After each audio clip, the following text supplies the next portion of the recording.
Sirgalius štai tokiu metimu iš vidurio laimi čia ne vienerius metus savo savininko laukusį kubilą. Šiaip norėjęs sūnus, kad tetė laimėtų kubilą. Ir kai aš pataikiau, tai jaučiu, kad prisidirbau. Laimėjęs didelį prizą. Labai stipriai adrenalins pakilo.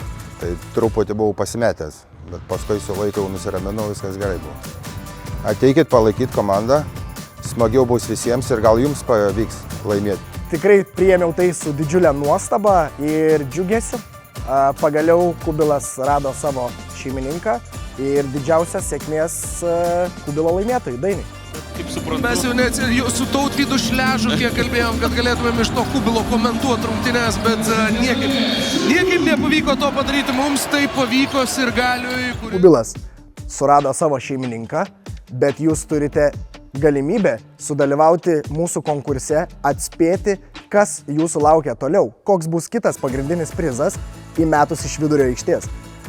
Rašykit, komentuokit ir galbūt jūs būsit laimingasis, kuris laimės 2 bilietus į nuostabes BC Šiauliai krepšinio varžybas.